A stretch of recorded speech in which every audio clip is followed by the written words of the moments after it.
¿Qué tal? ¿Cómo están? Sean bienvenidas, sean bienvenidos a otra actividad de la Feria Internacional del Libro Universitario en su modalidad virtual, la FILU Virtual, que organiza la Universidad Veracruzana. Nos da mucho gusto encontrarnos en este momento para platicar de una de las colecciones entrañables, muy queridas de nuestra universidad, de la editorial de la Universidad Veracruzana, que es la Biblioteca del Universitario. Esta colección que nació en el año 2006, o sea que estamos cumpliendo 15 años de la Biblioteca del Universitario. Este proyecto que inició Sergio Pitol, Jorge Medina Viedas y Agustín del Moral, que se realiza con el objetivo de acercar los grandes títulos, los grandes autores de la literatura universal, no solamente en las letras, sino también en la ciencia en general, para que estudiantes y la comunidad universitaria en general tengan acceso a estos libros. Estamos ya por el número 73, 74, por ahí va ya la Biblioteca del Universitario, y a lo largo de estos 15 años, pues evidentemente se han formado a través de las generaciones de la Universidad Veracruzana lectores importantes, sobre todo jóvenes, lo cual nos da mucho gusto que así sea y que cumpla su papel principalmente la Biblioteca Universitaria con los universitarios. Y bueno, pues para platicar de los números más recientes, tenemos a dos jóvenes precisamente que estarán con nosotros, que además hicieron los prólogos de los libros que hoy vamos a platicar, o que nos van a platicar el día de hoy, que son Citlali Aguilera. Citlali, ¿cómo estás? Bien, gracias, Germán. Bienvenida. Gracias. Ella nos va a hablar de Humboldt, maravilloso personaje, además con 2 tomos que tiene la Biblioteca Universitaria. Vamos ahorita en un momento más a platicar de ello. Y está también Maximiliano Sousa, que nos va a hablar de Sor Juana Inés de la Cruz. Max, muy buenas tardes, bienvenido. Muchas gracias, muy buenas tardes a todos, un placer estar aquí. Y vamos a iniciar con el coordinador de la Biblioteca del Universitario, que inició justo esta colección en el año 2006, y es Agustín del Moral, con el cual pues hacemos contacto con él y también pues a él le dejamos la palabra. Adelante, Agustín del Moral. Buenas tardes, Germán, muchas gracias. Citlali, Max, un gusto estar con ustedes, les agradezco su participación, su presencia. Obviamente les agradezco la iniciativa que tuvieron al presentar como propuestas para la Biblioteca del Universitario tanto el ensayo político sobre el Reino de la Nueva España como una antología de Sor Juana Inés de la Cruz. Max, tú señalabas algo en lo cual yo no había caído, que es el hecho de que 2 números sucesivos de la Biblioteca del Universitario, el 72 y el 73, tienen que ver con la Nueva España, con el mundo novohispano. Y bueno, sí, efectivamente no hubo ahí algo deliberado, pero es una feliz coincidencia que 2 grandes personajes, 2 grandes autores del mundo novohispano estén hermanados, por así decirlo, estén emparentados en 2 números sucesivos de esta colección de la Biblioteca del Universitario. Citlali, me gustaría que comenzáramos con Humboldt y bueno, en ese sentido te hago 3 preguntas en una. Primero, que en términos generales nos hables de Humboldt, quién fue, su vida, su obra, qué representa hoy en día su ensayo político sobre el reino de la Nueva España, cuál es su importancia, digamos, lo mismo para la historia que para el presente de México. Y bueno, finalmente, como parte de la Biblioteca del Universitario, ¿cuál consideras que sea su importancia para los lectores, digamos, de la comunidad universitaria, ¿no? Lo mismo un científico, un académico, un estudiante. Son 3 preguntas en uno, entonces, por favor, Citlali. Muchas gracias, Agustín, y pues agradecerte por esta apertura que tuvo la Biblioteca del Estudiante del Universitario para cobijar estas 2 obras que el día de hoy presentamos aquí, Max y yo, una servidora. Agradecerte como parte de los fundadores de la Biblioteca del Universitario, y también agradecer a todo el equipo editor de esta obra, a Lucía Riveros, a Mariana Hernández, a Omar Valdés, y evidentemente también hay gente detrás del diseño, de la ilustración que aparece en este bello libro, en el cotejo, la captura, que todo el trabajo que hay detrás para tener esta obra en nuestra biblioteca universitaria. Y bueno, pues entrando ya en materia, Humboldt es un personaje muy importante para la historia de la ciencia y de la naturaleza y quienes son amantes de ella desde distintas aristas. Es muy complejo y muy difícil de repente sintetizar todo lo que Humboldt es. No puedo decirlo solamente en pasado, aunque tiene 3 siglos que él estuvo presente en la faz de la Tierra, y sin embargo podemos hablar de una persona que fue un gran polímata, es decir, que abarcó todas las disciplinas de la ciencia, fue un naturalista, esteta, fue un científico, amante de la naturaleza. Le tocó un momento muy importante de la historia en Europa, donde empezaba el siglo de las luces, y me parece que él es un digno representante de ella, porque alumbró con su camino el camino de otros investigadores, de otros científicos de la época, y hasta la fecha tenemos la fortuna de contar con su obra que sienta precedentes acá, ¿no? Entonces también, además de ser polímata, era políglota, sabía alemán porque es su lengua madre. Él es berlinés, nació en el siglo XVIII, berlinés, pero también hablaba francés, habló español también. Yo eso no lo sabía, me enteré al estar investigando sobre él, e incluso hay en sus diarios información en español, porque él mencionaba que el mundo necesitaba ser conocido desde distintos horizontes, desde distintos ángulos, y estar muy atentos de cómo la naturaleza y cómo la vida se formula, y por eso es que él buscaba abarcar todo eso. Entonces se le considera un científico y un naturalista de talla universal, trascendió su época, y algo muy interesante es que desde muy temprana edad él tenía una fascinación por conocer, por descubrir, todo lo medía, todo lo coleccionaba, todo lo clasificaba, lo registraba. Y él nació en una cuna prusiana, que pues él fue aristócrata, tenía todo el dinero del mundo, su familia, y cuando fallece su mamá, él decide toda esa herencia invertirla de cierta forma en un viaje a la Nueva España. Primero él quería irse a Egipto, pero no se pudo concretar ese viaje. Entonces hizo gestiones, se volvió de cierta forma un publirelacionista de su época. Llegó con el rey Carlos IV a decirle, pues yo quiero ir, y además es un ganar-ganar. Vamos a ver qué hay en la corona española, ¿no? En el reinado de la Nueva España, con todos sus saberes que tenía de distintas disciplinas, por ejemplo, de mineralogía, y sabiendo que en México hay una gran riqueza en el sentido mineral, por ejemplo, las fuentes de plata que hay aquí en México, y en ese momento también había y que se explotaba, pero él tenía siempre un enfoque científico, botánico, geográfico, etc. Entonces, en ese momento estaban de cierta forma bulliendo los viajes exploratorios de ultramar. Yo creo que en esa época del siglo de las luces era como en este momento pensar hacer un viaje a Marte o a la Luna, y todo lo que implica con todos los recursos de tiempo, dinero, esfuerzo, romper paradigmas. Y en ese momento sucedía lo mismo de ser alguien de Europa, de unos 20 y tantos años, 29 años, que dice, pues yo voy a ir a ese nuevo continente del que tanto hablan. Entonces, Humboldt viene al continente americano, viaja durante 5 años, a México lo recorre en un solo año, y es magnífico lo que hace científicamente en un solo año.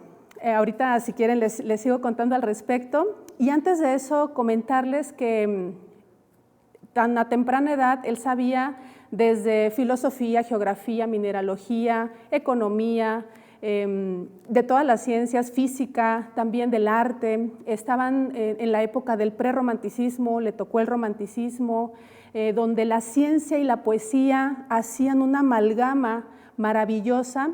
Y entonces en los escritos de Humboldt encontramos esa descripción poética desde el saber científico, donde también la naturaleza era la musa, y la naturaleza dejaba de ser el objeto de estudio y se volvió el sujeto para ser admirado, contemplado, registrado y también sistematizado. En esas épocas, él sobre los 23 años conoce a varias personalidades que seguramente ustedes que nos están escuchando y viendo en esta transmisión van a reconocer, porque se estilaban las tertulias, los cenáculos, esos momentos donde la gente se sentaba a socializar porque no existían las redes sociales, entonces existían estos lugares de encuentro para hablar de ciencia, de filosofía, de la naturaleza y la poesía. Uno de sus grandes amigos es Goethe, dramaturgo, poeta, y pocos conocen la faceta científica de este gran autor alemán, que hasta ahora tenemos la fortuna de tener, incluso lo tenemos en la biblioteca del Universitario, y con Humboldt empezó siempre a tener estas discusiones muy bonitas y loables de saber de ellas, porque con él compartía la gran pasión de la geología y de la botánica. Entonces también conoció, por ejemplo, a Simón Bolívar cuando los dos eran jovencitos en París, se conocieron con estas mentalidades de apertura hacia la libertad, donde Bolívar se lleva todas estas ideas e incluso en su Carta de Jamaica, muy conocida del Libertador, ahí cita y menciona a Humboldt como un pensador universal de la ciencia y de la naturaleza. Conoce, en fin, a una gran cantidad de personajes y tiene también una huella de inspiración y de motivo de la avidez por el mayor conocimiento, como lo es de Carlos Darwin. Carlos Darwin lo lee, justo menciona que su trayectoria y lo que él logró como el evolucionista que sabemos que es, se lo debe en gran parte haber leído a Humboldt, y sabemos que también leyó esta obra que en estos momentos estamos presentando. En fin, Humboldt es alguien muy importante, muy interesante de conocer, y me parece que me quedo completamente corta y árida para poder describir todo lo que Humboldt ha realizado. Tiene muchas paternalidades, por ejemplo, se le considera el padre de la geografía moderna. Él, por ejemplo, imagínense, tenía 29 años y cuando llegó aquí al continente americano, y en el cono sur, él pudo registrar y calcular el ecuador magnético del planeta. Tan solo eso. También, por ejemplo, él vio que había lugares en el mundo, por ejemplo, en el continente americano y en otros continentes, que según la altitud y la latitud tenían igual clima. Entonces, las isotermas y las isobaras son parte también de los registros y de lo que él ha aportado a la ciencia. Es aquello que vemos cuando en las televisiones nos muestran el estado del clima, esas líneas, él fue quien hizo los cálculos para todo el planeta. La corriente de Humboldt, que tiene que ver con el fenómeno del niño y de la niña. También, por ejemplo, algo muy importante que Humboldt realizó y que fue excepcional porque es uno de los fundamentos de la ecología actualmente, es que él interrelacionó, porque él mencionaba que todo estaba interrelacionado e interconectado, desde el insecto más pequeño hasta, no sé, por ejemplo, una tormenta. Entonces, algo que él registró y que sintetizó para la ciencia y aportó fue que la latitud, altitud y el clima, junto con la vegetación, estaban interconectadas. Y eso hasta la fecha en la ecología es muy importante. En fin, creo que hizo muchísimas aportaciones, generó un método científico para las prácticas de campo que realizamos los biólogos. La botánica integrativa fue también una de sus cualidades que dejó para la ciencia. Y En fin, es parte, como les comento, de lo que hizo Humboldt. Y cuando él vino aquí al continente americano, uno de los recorridos finales era en la Nueva España, actualmente México. Entró por Acapulco y lo primero que hizo no fue ir a visitar a alguien, descansar, ni nada. Se puso a registrar. Todo el tiempo estaba midiendo cosas. Tenía cianómetros, que son instrumentos que miden el color del azul del cielo, barómetros, microscopios, etc. Todo el tiempo se la pasó registrando. Y estando en un año aquí en México, seguía con este registro científico. E incluso me parece que algo muy importante que él realiza es que comienza a generar un equipo multidisciplinario de científicos ilustrados, porque estamos en ese siglo, donde recaba toda esa información, la criba, la decanta para sistematizarla. Y conforme va trabajando en este territorio nuevo español, se da cuenta de algo que en ese momento nadie estaba visibilizando. Y dice, la Nueva España, el territorio de la Nueva España, es el país de las desigualdades, es el territorio más desigual que he visto. Pero imagínense, él fue con la venia de la corona española, del rey Carlos IV, le dio el pasaporte, él siendo un joven de 29 años en ese entonces, y ya estando en la Nueva España de 33 años, y pese a que tuvo este soporte y este apoyo de la corona española, él en este libro hace esa denuncia y hace ese señalamiento.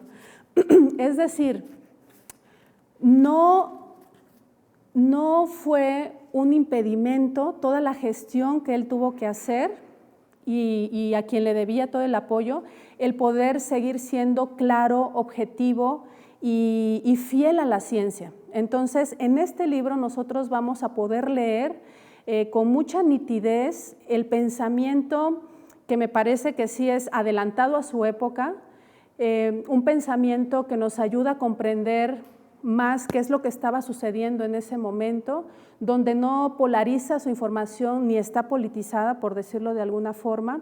Entonces, genera el ensayo político del reino de la Nueva España. Y ahí, por ejemplo, también, además de esas denuncias que emergen de su pluma para decir aquí hay desigualdad entre la casta de los españoles, de los indios, de los negros, también, por ejemplo, menciona desigualdades de género. En pleno siglo XIX ya, ¿no? Ya estaba hablando de desigualdades de género, y él mencionaba que las mujeres indígenas eran quienes más padecían las diversas exclusiones sociales. Algo también muy interesante con esto que les comentaba de la corona española es que, por ejemplo, él mencionaba y asentó aquí en este libro que ningún otro reinado, ningún otro gobierno había invertido tanto en la investigación de vegetales. Y por otro lado también decía, el fanatismo cristiano está ensangrentado en este territorio y en esta parte de la corona española. En este libro, que tiene 2 tomos, habla y registra y hace el consenso de la población de la Nueva España, propone soluciones a las desigualdades sociales, a la mejora de la minería, y algo que me parece muy interesante, que él observa desde ese lugar, y además déjenme decirles que él era un mineralólogo,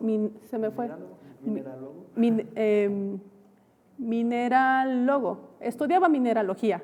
Perdonen que se me trabe la lengua. Y él, por ejemplo, menciona que si bien en la Nueva España se dedican los recursos a la extracción de plata, deberían de dedicarse esos recursos a la agricultura, que es la verdadera riqueza de la Nueva España. Otra cosa muy interesante que nosotros vamos a observar en este ensayo político del reino de la Nueva España es que Humboldt se da cuenta que los indígenas que en ese momento estaban subyugados, estaban bajo el dominio y la brutalidad de los españoles. Él decía que no teníamos que juzgar a los indígenas, a la casta de los negros, por su situación actual. Él, al investigar, al indagar también en los restos de los monumentos que se encontraron de todas las civilizaciones, de las poblaciones originarias, se da cuenta que está frente a unas civilizaciones avanzadas. Menciona que los indígenas tenían conocimiento más exacto de la duración del año e incluso más precisa que los griegos, que los romanos y de los egipcios. Él lo registra. Él analiza la Coatlicue y se queda más que fascinado con ella, y por eso es que señala esto, ¿no? Es una civilización exquisita y avanzada. Y también con su análisis comparativo lingüístico concluye que era incorrecto llamar dialectos a las lenguas de los pueblos originarios. Pleno siglo XIX, cuando hemos encontrado por la lamentable y lastimosa racialización que tenemos actualmente, que todavía hay personas que han dicho dialectos o que se manejan de manera peyorativa con los pueblos originarios. En este libro también hay un registro y una descripción maravillosa de la diversidad biológica y cultural, es decir, de la bioculturalidad diversa que tenemos en territorio mexicano actual, y él la registra y la describe objetivamente y le pone color con sus descripciones poéticas. Entonces, aunque puede parecer una lectura un tanto pesada, porque incluso son 2 tomos, eso no quiere decir que no nos vayamos a encontrar con un texto ameno, interesante, que nos va a llevar a lugares que conocemos en México. Habla de Jalapa, por ejemplo, porque estuvo aquí, habla de otros espacios, e incluso él sale de México después de un año, sale por Veracruz para ya ir tomando su viaje para el regreso.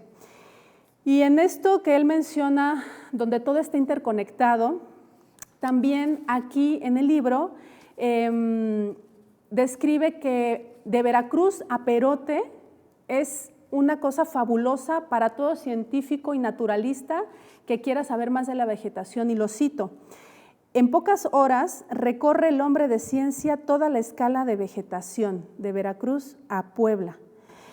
Y algo muy interesante es que él era fanático y amante de los volcanes. De hecho, su obra cumbre, que es Cosmos, ustedes podrán ver que para él las montañas, los volcanes eran muy importantes. Incluso genera mapas y es un geómetra magnífico. Esta obra trae mapas de él. También yo creo que por eso la hace magnífica para la biblioteca del universitario. Y entonces, él, como amante de todos estos lugares tan bonitos que tiene la naturaleza, por accidentados que son, los mide. Pero algo muy interesante es que aquí en México no sube ni el Popocatépetl ni el Iztaccíhuatl, sino que se va al cofre de Perote. Entonces, es muy relevante también saber que como estado veracruzano actualmente hubo una persona tan importante como él que valoró y que vio que era muy importante estar por estos lares, y creo que su obra vale mucho la pena, porque ya sea que alguien sea de cualquier disciplina o que simplemente quiera conocer un poco más de la historia y de la raíz de México y en ese entonces de la Nueva España, es alguien que puede ser un amante de esta lectura. Me gustaría cerrar esta breve charla para darles a conocer este bonito libro que tenemos ya para la biblioteca del universitario, con una frase que él menciona y que es la siguiente: para entender el cosmos debe mirarse desde diferentes horizontes y estar atentos a las más variadas voces de la naturaleza.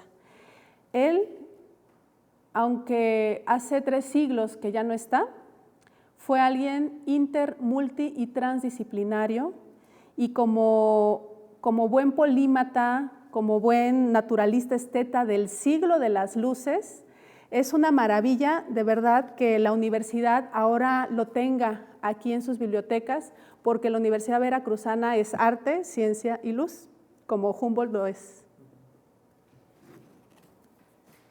Muy bien, Citlali. Muchísimas gracias. Una intervención, una presentación muy completa, muy detallada y bueno, creo que muy motivante, ¿no? Para quien no conoce la obra, para quien no conoce a Humboldt, creo que tu presentación lo motivará. Muchas gracias, Citlali. Maximiliano, bueno, a mí me gustaría pedirte, por favor, que, digamos, nos refirieras un poquito más a profundidad, un poquito más en detalle el mundo novohispano, ¿sí? Digamos, lo que representó, ¿sí? Lo que representaron estas dos figuras, y en este caso, considerando que tú prologas y haces la antología de Sor Juana Inés de la Cruz, digamos, lo que representa para el auge de la cultura novohispana y para la apertura al mundo moderno, ¿no? Citlali, por otro lado, menciona algo muy acertado, el hecho de que se trata, en el caso de Humboldt y de Sor Juana, de dos polímatas, ¿sí? Entonces también me gustaría que, digamos, que este espíritu, el espíritu, digamos, que se hereda del Renacimiento, ¿sí? Lo abordes, lo menciones también en el caso particular de Sor Juana y, bueno, en el caso general del mundo novohispano. Sí, pues muchas gracias, maestro Agustín, un gusto, qué bonitas palabras, Citlali, en verdad, maravilloso. Y en efecto, yo creo que lo que hermana a Humboldt y a Sor Juana no solamente es que Sor Juana es la cumbre de la cultura novohispana y Humboldt registra el fin de esa situación, sobre todo geopolítica, porque realmente el etos o la cultura se mantiene hasta la actualidad y como lo menciona el maestro Agustín, pues tiene una raíz en el germen, ¿no?, de la conquista y de la colonia. Y si bien pues Sor Juana es considerada la 10ª musa, ¿no?, es considerada el fénix de América que renace de esas cenizas que fue el avasallante imperio español, donde nunca se ponía el sol, ¿no?, que se jactaban los monarcas de que en el imperio que llegaba pues desde las Filipinas a América y rodeaba Europa, pues realmente nunca se ponía el sol, ¿no? Y Sor Juana en ese cosmos, precisamente, Sor Juana es un cometa de jade. A mí me gusta verlo así, con esa metáfora un poco sacada de Octavio Paz, en el cual hay muchísimos astros en la cultura novohispana. Carlos de Sigüenza y Góngora, un muy entrañable amigo de Sor Juana, un jesuita remiso, que también tiene alguna obra poética mucho menor que la de Sor Juana, pero mentes verdaderamente brillantes, en efecto polímatas, que vienen de un eco del Renacimiento, un eco que si bien es el fin de la Edad Media, el inicio del Renacimiento pues va a terminar con el siglo de las luces, y donde hay figuras como inicialmente, por ejemplo, Boccaccio, Dante Alighieri, pasando ya por el orbe novohispano, pues Sor Juana Inés de la Cruz, son figuras que están enamoradas prácticamente, como ya lo señalas, de todo, ¿no? De la astronomía, que empieza a formularse ya como una ciencia, ¿no? Se empieza a formular ya la dicotomía entre astronomía y astrología. Sor Juana está muy interesada desde siempre en estas cuestiones. La botánica, todo lo que es la taxonomía científica, pues tiene su germen en este periodo. Y Sor Juana se alimenta de todo eso para construir una obra poética que en realidad no solo es el broche de oro del siglo de oro de la poesía española, con sus grandes representantes, Góngora, Quevedo, Lope de Vega, Cervantes, puros españoles, sino que ese siglo de oro pues termina en donde debe terminar, que es del otro lado del mundo, ¿no? en el imperio, en uno de los virreinatos, una de las colonias que es la Nueva España, y que es con esta niña que nace, ya lo habías mencionado, esta región, ¿no?, de Nepantla, entre los dos volcanes, el Popocatépetl y el Iztaccíhuatl, en medio en náhuatl se le llama Nepantli, y hay un pueblito en medio de esos dos volcanes donde nace esta niña, también hacendada, también de una familia pues acomodada, y esa niña, Juana Inés de Asbaje y Ramírez de Santillana, pues empieza a tener una inclinación inmediata por el oído, empieza a escuchar las variantes dialectales del español, empieza a chocarle, por ejemplo, el ceceo, ¿no? Cuando ella, por ejemplo, empieza a hacer rimas entre rosa y roza, una rima imposible en el español castellano, digamos de Castilla propiamente. Entonces, en la obra de Sor Juana empezamos a ver ya estas rimas del español mexicano. Sor Juana ya es un indicio de que el español mexicano ya está construyéndose completamente, y Sor Juana lo lleva a una dimensión maravillosa. Octavio Paz, en su libro maravilloso que es Las trampas de la fe, pues él le da el clavo, ¿no? ¿Por qué Sor Juana, ella misma lo dice también en la respuesta a Sor Filotea, por qué ella, inclinada a todas las ciencias, inclinada a la poesía, ¿por qué entra al convento? Pues porque era lo que ella podía hacer en su condición de una mujer novohispana, pues no podía aspirar a otras cosas, ¿no? Entonces, en la cultura machista no solo del ámbito español, sino en general del ámbito occidental, pues no le permitía a las mujeres ir a la universidad. Ella decía, ¿no? Yo de niña mataba a mi madre porque me dejara ir a la universidad, y ella pues me agarraba a centonazos porque me decía, eso es para hombres. Bueno, pues ¿qué voy a hacer? Pues me voy de monja, ¿no?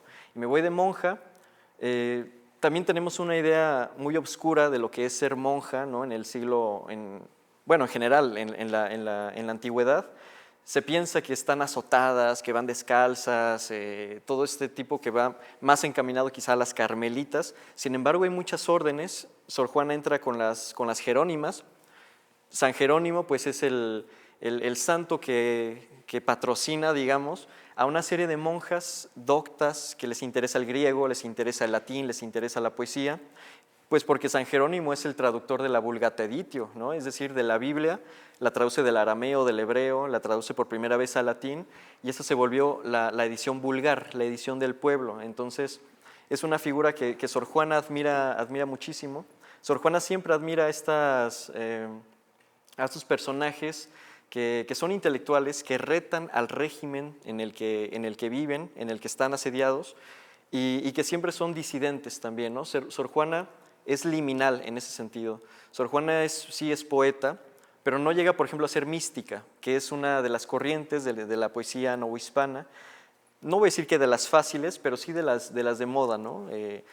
Cuando se quería ser poeta, pues para hablar de erotismo, un tema obviamente censurado, pues se aludía al cuerpo de Cristo, ¿no? O a la belleza de María, cosas así. Sor Juana es tan inteligente que llega a hacer unas alegorías verdaderamente maravillosas, verdaderamente inusitadas en su tiempo, que vienen ya a desembocar en una poesía filosófica que no existía en la lengua castellana.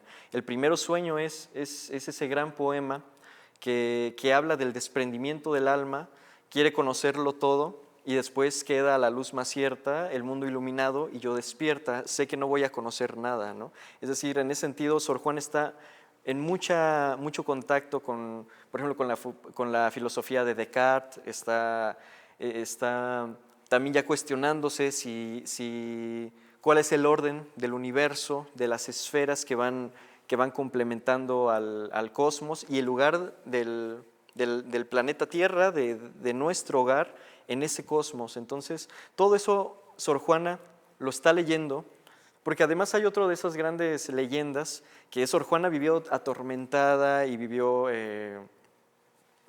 sepultada, ¿no? Digamos, por la Inquisición, y no hay nada más falso. Es verdad que hubo un momento oscuro, que es ya hacia la última década de su vida, que tuvo algunos roces con la Inquisición. Sin embargo, ella fue amiga de y fue protegida tanto por virreyes como por arzobispos.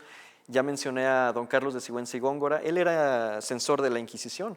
Entonces, no hay por qué pensar que Sor Juana no tenía acceso a muchísimos textos, muchísimos libros, que en efecto pues no hubieran podido circular en otras regiones de la Nueva España, como Oaxaca, como Puebla, y un poco más al norte, Zacatecas, Guanajuato, Sor Juana tenía acceso a muchísima información. Se dice que ella tenía la biblioteca más grande, ¿no?, en toda América, una biblioteca de 4,000 ejemplares, que pues viendo lo voluminoso que son en esa época y lo costoso que debieron ser, Sor Juana vivía con muchos privilegios dentro de esa trampa de la fe, dentro de su claustro.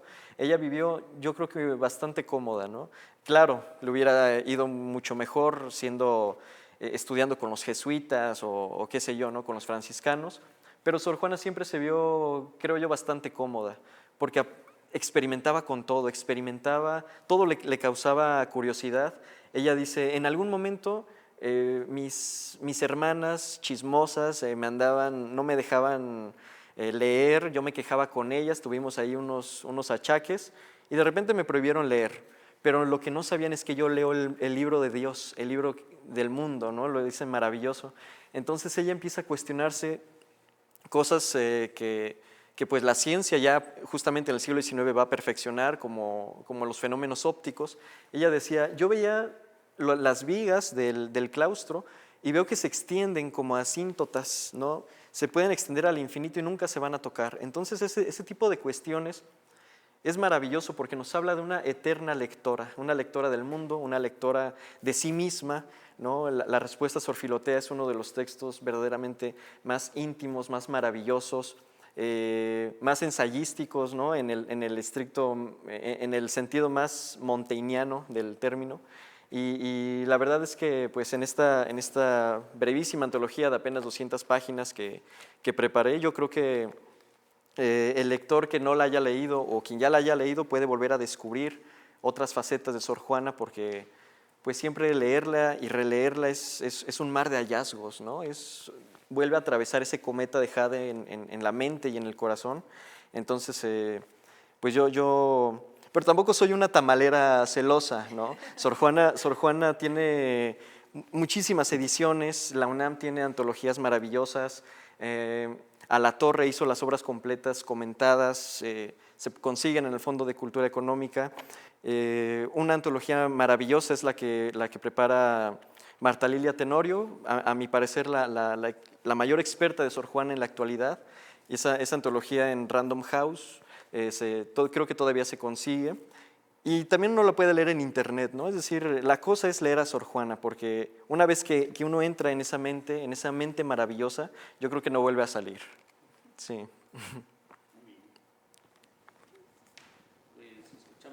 Bien, Maximiliano.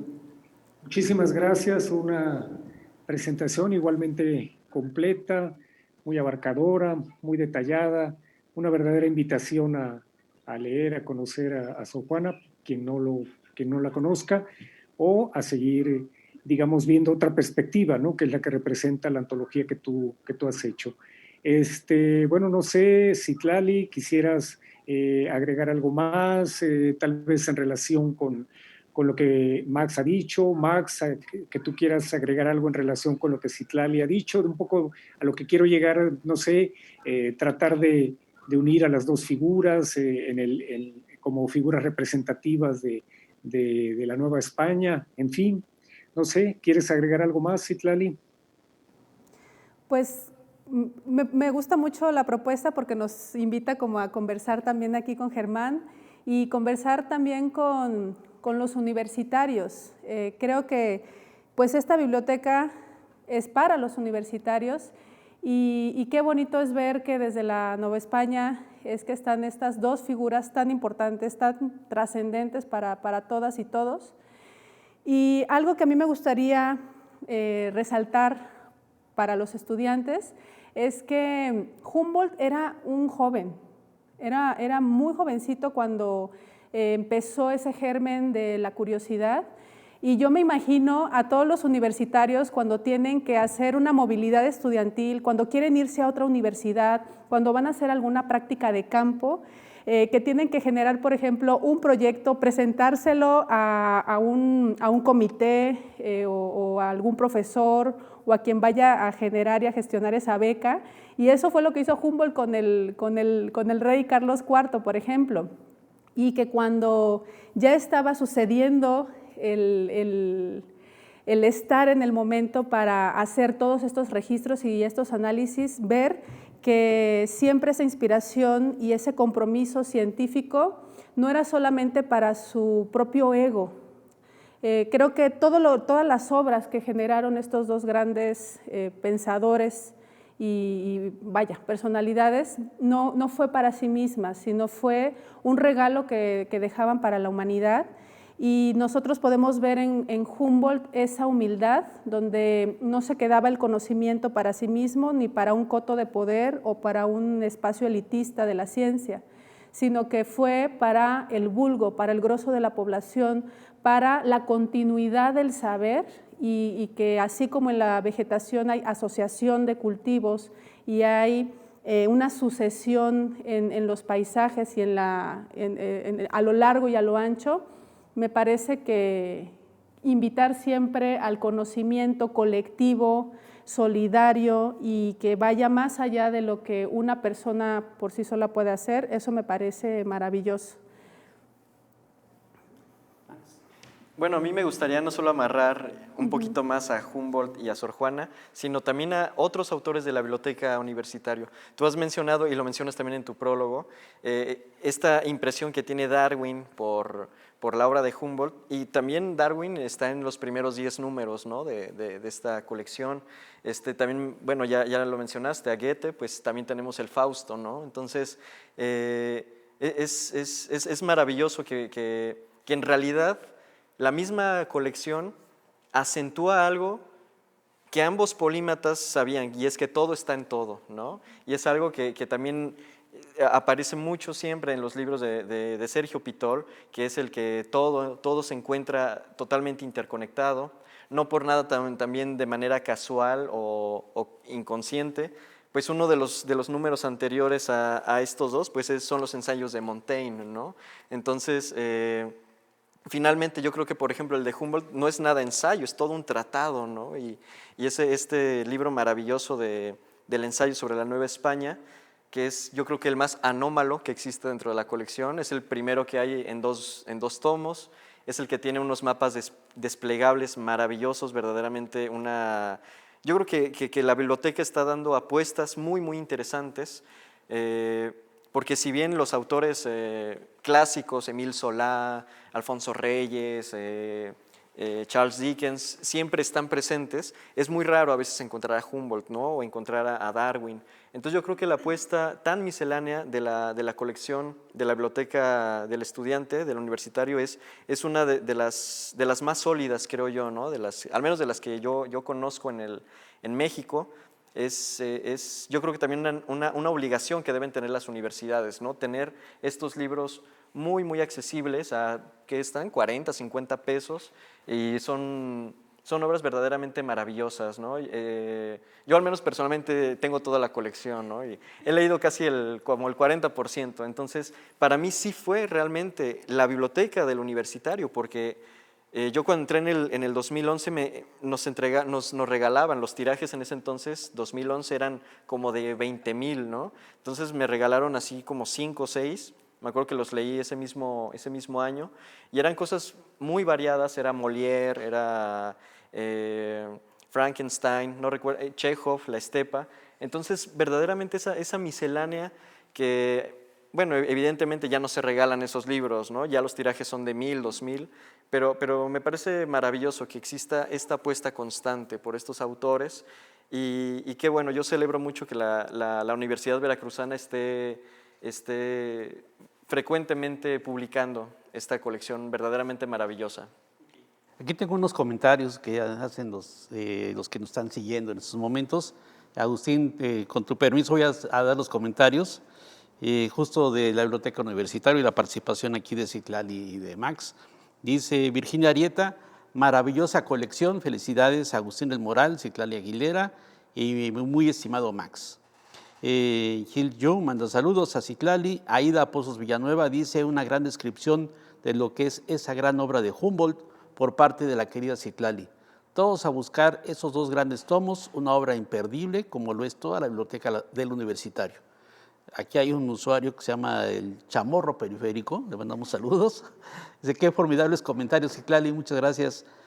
Emanuel Merino dice, la avenida principal de Perote lleva el nombre del ilustre alemán Alexander von Humboldt, efectivamente, es la calle de Humboldt, donde está inclusive un fabuloso restaurante español, que en aquel momento lo hubiera conocido Sor Juana, le hace un poema. Rafaeli dice, su formación principal en sus inicios fue la de geólogo, la de Humboldt. A pesar de que siempre se le asocia mucho con sus aportes como naturalista, él siempre mantuvo una importante tendencia a privilegiar una perspectiva social en sus obras, efectivamente. Justo por eso, los títulos de sus obras principales son ensayos políticos. Y de nueva cuenta, el Chamorro Periférico, pero es una pregunta principalmente para Max, dice, formidable escucharte, Max, pero ¿cómo fue tu proceso de antologador de la obra de Sor Juana? Bueno, aquí yo hice un poquito de trampa, porque yo tengo años haciendo una novela sobre Sor Juana. Entonces yo tenía mucho transcrito, muchos comentarios, tenía mucho material. Y después ya cuando me notifican ganador del Sergio Galindo, digo, bueno, pues ya voy a proponerla, ¿no? Ahorita, con esos ánimos, ¿no? que da como las buenas noticias. Le escribía directamente al maestro Agustín, dijo que sí quisiera la propuesta formal. Entonces, pues yo ya tenía no solo la propuesta formal, sino ya prácticamente todo el material reunido, ¿no? Y también aprovecho para disculparme públicamente con el maestro Agustín, porque tuve muchísimos errores y le di muchísima lata, porque mucho de mi transcripción pues fue también como memorizada, ¿no? Entonces, yo sé que le di mucha lata a todo el equipo de redactores, pues porque a cada rato, ¿no? había estas erratas que yo me daba cuenta ya al momento de contrastar, pero yo creo que la antología también surgió a partir de eso. Yo no soy un investigador formal de Sor Juana, no vengo, digamos, de una escuela sorjuanista. He tomado muchos seminarios y muchas clases con sorjuanistas, pero a mí lo que me llevó a hacer la antología fue el gusto. Los poemas que más me gustan, los poemas que más me marcaron, y que pues evidentemente también se vuelve muy misceláneo, ¿no? Porque sí intenté integrar un poco de la poesía religiosa, por supuesto el infaltable Primero Sueño, la respuesta a Sor Filotea, pero en términos de la poesía que reflexiona sobre la mujer, que reflexiona sobre el conocimiento, que reflexiona sobre el amor, todo eso sí me fui guiando sobre todo por el gusto, ¿no? Y por mis intereses personales. Sí, ese fue el motor de la antología, finalmente. Okay. Hace un momento comentábamos, Agustín, que la colección biblioteca del Universitario cumple 15 años y tú como iniciador de esta colección, Agustín, ¿qué opinas que estos jóvenes como Citlali Aguilera y Max Sausa, que son lectores de la biblioteca del Universitario y ahora son prologuistas de los libros? ¿Cuál es tu opinión al respecto? Bueno, la verdad, quiero darles las gracias a los dos. Bueno, en primer lugar, por sus palabras, las palabras del día de hoy, pero además y sobre todo por la iniciativa. La iniciativa en los dos casos vino de ustedes, ¿sí? Fue Citlali quien propuso precisamente el ensayo político y fue Max, como ya lo menciona, quien propuso la antología de Sor Juana, ¿no? Entonces eso, la verdad, a mí me da mucho gusto. Digamos, me hace sentir, me hace creer, y creo que así es, ¿sí? Que la colección ha acuerpado, ¿sí? Ha tomado cuerpo, ha enraizado, digamos, en la comunidad universitaria, ¿no? A mí también me dio mucho gusto cuando se anunció ya por fin la aparición del ensayo político, saber que en las redes sociales se había recibido con mucho agrado, ¿no? Que por fin apareciera el ensayo. Digo por fin porque hace rato, Germán, comentábamos, ¿no? Tú te has de acordar, cuando la FILU 2019 y el foro académico dedicado a Humboldt, tú y yo platicamos sobre ese tema. La propuesta de Citlali ya estaba y yo un poco ingenuamente, torpemente, consideraba que nos daba tiempo para tener el libro para la feria y para el foro académico. Lamentablemente no fue así, pero bueno, finalmente ya está y bueno, creo que eso es lo importante, ¿no? En ese sentido, Citlali, tú mencionaste al equipo de edición de la Biblioteca del Universitario, te lo agradezco. Yo vuelvo a mencionar los nombres, Lucía Riveros, María Hernández, Omar Valdés. La verdad hicieron un trabajo de primera, ¿no? Max también ya lo destacó. Fue un trabajo que fácilmente se llevó entre un año y año y medio, ¿no? Entre la captura, el cotejo, la formación, el cuidado de edición. Fue un trabajo también apoyado por estudiantes en servicio social de la Facultad de Letras. Max menciona también otra situación muy, bueno, que a mí me gustaría destacar, ¿no? Él habla pues de las erratas, de los errores, en fin, que bueno, para empezar yo creo que son propios de cualquier trabajo de edición, ¿no? Siempre, por eso hay un cuidado de edición, porque a través de ese proceso se van corrigiendo. Ahí también en este caso, dos estudiantes en servicio social de la Facultad de Letras nos ayudaron muchísimo, nos apoyaron para eso, precisamente para el cotejo, para ese detalle, ¿no? De encontrar por ahí las erratas, los errores, ¿no? Creo que finalmente en los dos casos entregamos un producto bastante decoroso, muy digno, ¿no? Por ahí tenemos los saludos de Aida Pozos, ella también nos ayudó. Esos plegables, esos mapas a los que se refiere Max que aparecen, Citlali también los menciona en el segundo tomo, se los debemos al trabajo detallado, paciente, cuidadoso de Aida.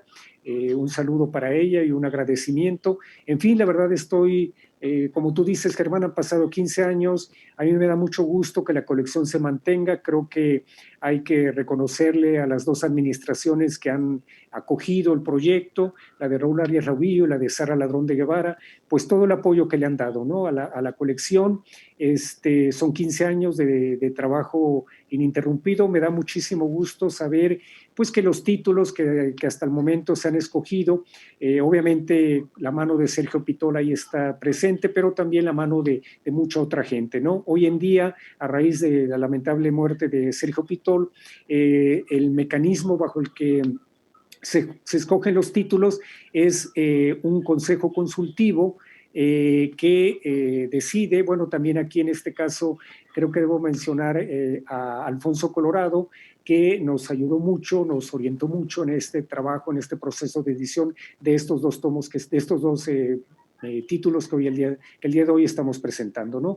Entonces, Germán, pues la verdad te agradezco que como lo has hecho en anteriores ocasiones, le hayas dado un espacio a las novedades, a los últimos títulos de la Biblioteca del Universitario, y bueno, pues simplemente dejo mi satisfacción, mi orgullo por esta colección, ¿no?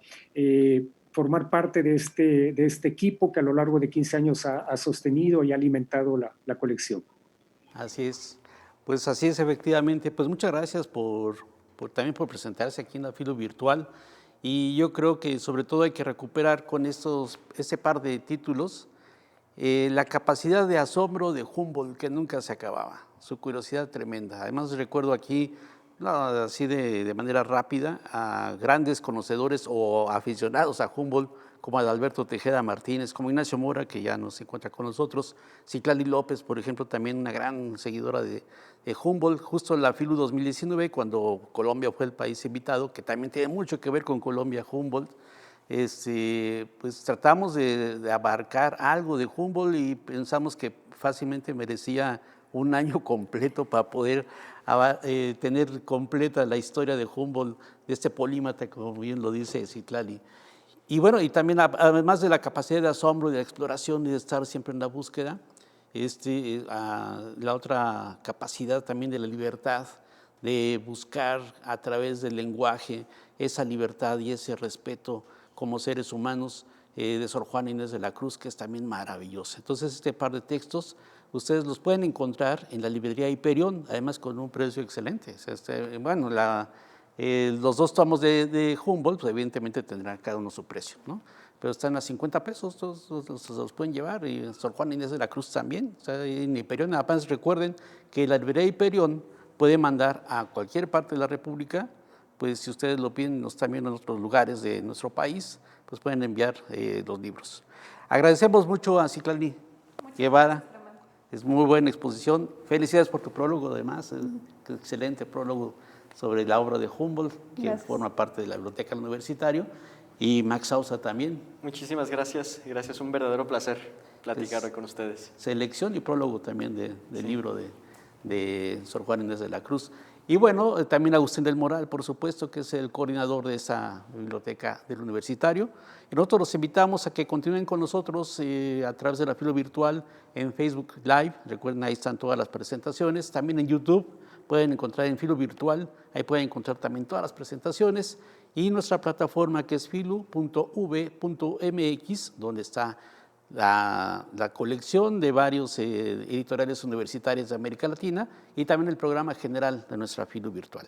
Bueno, pues por nosotros les agradecemos que nos acompañen y los invitamos a otra actividad de la Filo Virtual. Muchas gracias, hasta luego.